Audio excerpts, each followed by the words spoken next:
greetings. Thank you, Kevin, for this opportunity. And for Bobby, dear Bobby.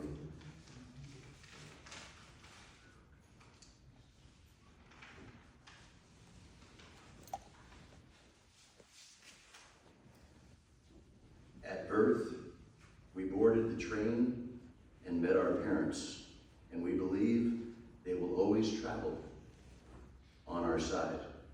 However, at some station, our parents will step down from the train, leaving us on this journey alone. As time goes by, other people will board the train, and they will be significant. Our siblings, our friends, our children, and even the love of our life. Many will step down and leave a permanent vacuum. Others will go so unnoticed that we don't realize that they vacated their seats. This train ride will be full of joy, sorrow, fantasy, expectations, hellos, goodbyes, and farewells. Success consists of having a good relationship with all the passengers, requiring that we give the best of ourselves. The mystery to everyone is we do not know which station we ourselves will step down. So we must live the best way, love, forgive, and offer the best of who we are, which is the way Bobby lived her life. It is important to do this because when the time comes for us to step down and we leave our seat empty, we should leave behind beautiful memories of those who will continue to travel on the train of life. I wish you a joyful journey on the train of life, reap success, and give lots of love. More importantly, thank God for the journey. Lastly, I thank you for being one of the passengers on my train, and I thank Bobby for that. This is a little something that I wrote.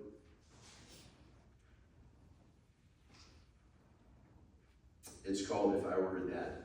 It's a faithful poem. If I were a father, this is what I'd do. I'd teach them a disciplined martial art, and I'd tell them, I love you. I'd guide them, and I'd correct them, and I'd try my best. That you only live once, and life is a test. Pass or fail, you do or you die. Never ask the questions why, whether there is or isn't a God. Don't break like a twig. Bow with a deep nod. Christ died for our sins so that we may turn our losses into wins. Never giving in to mediocrity. She never gave in to mediocrity. Forgive fast. Don't harbor negativity. Bend, stretch, and strain to gain ground. Our wants and needs are found back to where we came. The roots of our desire is a spark, not a flame. If a daughter or a dad called me a father or a dad, knowing my seeds of joy became more than a girl or a boy. Embrace your failures and your falls. God lives within us. Listen to his calls. Don't forget your parents were your first and best teachers, who sat and stood cheering for you when you were in tennis in the bleachers. Watching you play this game called life, where there's love and struggle, there's strife. More pain than gain, of thee I came, thy kingdom come, thy will be done. God is all of our fathers. Be great. We are all his sons and his daughters. Bobby, She was born on May 25th, 1932, in Fort Wayne, Indiana. To Robert and Velma Reeser, Bobby was raised in Roanoke, Indiana, alongside her identical twin sister, Peggy, and younger brother, Dan. Bobby's childhood was shaped by the Great Depression and World War II, but she found joy in the outdoors, particularly swimming and protecting her sister from any trouble, especially all the boys. She and Peggy shared a love for adventure, attending the University of Hawaii together, which is something I did not know after knowing the family for 35 years. A lot of this I didn't know, but that's the way Bobby was. She didn't tell you a lot about herself.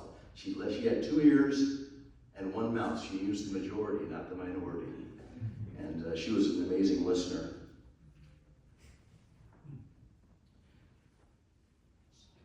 They discovered a passion for surfing, and they crafted their own surfboards. Though miles apart as adults, the twin sisters shared an unbreakable bond that only grew stronger with time. Through constant communication, heartfelt visits, and a profound understanding of each other's hearts, they proved that true connection knows no distance. We could learn a lot from that. Bobby was adventurous, and she sailed with friends from Hawaii to Long Beach. Can you imagine being young, and then all of a sudden the shore disappears, and then it's just your own faith, and that's what guides you, just your faith. And that's what the Bible is riddled with. It's riddled with stories about family, struggle, strife, suffering, letting go of pain. And I think there's a cleansing when you let go and you no longer can see the shore. And now you're sailing, and that's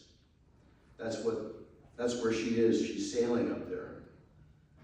In 1966, Bobby married Bruce Pollock in Pasadena, and together they had 1 son, Kevin. In 1977, the family moved to Claremont, where I met her. We moved to Claremont. I moved here with my mom in 1986 from Malibu, believe it or not. And in 1970, they managed Akeline Chocolatier, and eventually buying Akeline Chocolatier for many years after retiring in 1998. I used to have an office on Yale, and when I would walk to the post office, Bobby would be sitting in front of the Akeline chocolate across the street from Akeline, and she'd be eating her triathlon meals. I'd walk by her, I'd suck it in my belly, and say, what? Maybe I could eat something like that if I could look like that, nice and thin and fit. But that's how we kind of developed our relationship. I'd walk back and forth from my office to the P.O. box, and then she was always sitting there. We'd converse about diet and exercise and faith and God. And I had my office right behind Hendrick's Pharmacy. And I'd see Bruce come by with ingredients of the chocolate and the boxes, and sometimes I'd go out there and help him unload the car. This is something that's incredible, that's just absolutely not surprising to me, is after a car crash, which I did not know as well, she didn't talk about, like I said, she didn't volunteer this information. After a car crash, she sustained a ruptured disc and pinched sciatic nerves at the age of 50. Doctors told her, "You will never arch your back again." How about run? Did the doctor say that she could run again as well? No. And what does she do? She says, it's probably a lot like what the people in Hawaii said. "Oh, you can't sail Long Beach, I'm going to do it." You can't run. You can't. So she did it anyway. In 1986, at age 54, she quit smoking. After 3 decades of addiction to 3 packs a day, thanks to the deliverance of her Heavenly Father and her faith. Over the next 21 years, she swam, defied the odds, and biked successfully, competing in 17 Ironman races, including 6 Hawaii Ironman events, her last one at age 75. In one remarkable and memorable moment, during the world's toughest triathlon. Sometimes the toughest ones are the ones that don't get all the news. And that was the one of the ones was in, we went and visited Coeur d'Alene. Coeur d'Alene was what, 2004, was it? Coeur d'Alene? That was a tough one. But this is the toughest one. It was in Lake Tahoe, Nevada. She was struggling to push her bike up a steep hill. And of course her son, if it was anyone else, she wouldn't have done it. Driving beside her said, if you don't want to finish, keep pushing your bike. She hopped back on in intense pain and made the cutoff time, because everything's timing in these triathlons. And then she continued to finish the 26.2 mile marathon under the light of the moon. I'd like to, and that's really, I was so inspired and motivated by Bobby, because when you think of a triathlon, you think one step, one moment. Inch by inch, life's a cinch, yard by yard, then it's hard. To be happy, really, fully, like Bobby, just loving life, it's about breaking your life down in time. That's what a marathon is, one step at a time. Then and my wife and I ran 9 LA marathons with Bobby, and with Alan and with the whole group in Claremont, the Inland Inferno. We would meet in Alan's room at the Biltmore down in LA, downtown LA, and it was awesome because they had the buffet and carb loaded for the marathon. We'd start with Bobby and the group, and then after about 10 miles, we're running too slow. She just darted off and she disappeared into the crowd. I wanted to share so the narrow gate, this really sums up a lot. And this is Matthew 7:13. This is one of my favorite quotes in the Bible. Enter by the narrow gate, for the gate is wide and the way is easy. That would lead to destruction. And those who enter it are many. For the gate is narrow and the way is hard that leads to life. And those that find it are few. And someone that enjoys, it's almost like being a positive masochist, okay? It's like you're an optimistic masochist. You know that it's going to be very, very tough, but you know that you're going to grow and stretch and suffer. And that's what the Bible is about. It's what Bobby read to the Chino prisoners and giving of herself. In her golden years, she remained vibrant and active, finding joy in gardening, walking her dogs, traveling and hiking. She was an inspiration to everyone she encountered, leaving a lasting impression with her warmth and zest for life. She spent most summers in Kauai visiting her twin Peggy, where they would swim with turtles and dolphins and spend the days on the beach. She will be remembered forever. And I can tell you, just because this is the 10th year that I lost my greatest fan that I have in my life, and you're never the same, bottom line, when you lose your mom. You just have to figure out a way to be happy again without her. And she was your biggest fan, and I know that how much she loved you, and you were her biggest fan, obviously, and now she's always going to be living within you, bottom line. Love of animals. We have our dog Coco has a little presentation he wants to do a little later in about 5 minutes. And love of family and lasting impact for all that knew her. She always found a way, a little side of it.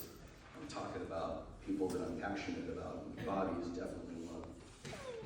Wonderful, wonderful person. I'd like to close with another poem that I wrote. It's entitled The Only Mom I Had.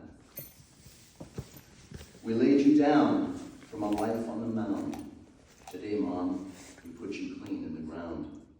Your heart stopped beating, weighing just under a pound.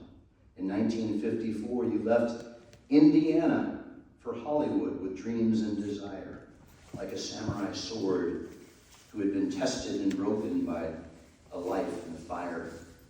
You left your childhood and your family life in Fort Wayne. You met Dad, you got married, and you went all in. You were the best mom I ever knew or had. They say I'm a lot like you, the good and the bad. You taught me to not seek fortune or fame. Of thee I came. Do not live with 1 ounce of shame. Don't call yourself out until you've tried your best. Keep swinging. Everything in life is an ongoing test of wits, smarts, and giving your all. Success means getting up after every fall and drop ball. Help your family just enough for them to learn that life has little to do with what you earn. Be more concerned with your character is better than rewards or prizes. Don't judge others. Good people come in all colors, shapes, and sizes. Love yourself. That's where God lives, within your own heart. The life you live is about the love you give. At the end is but another start.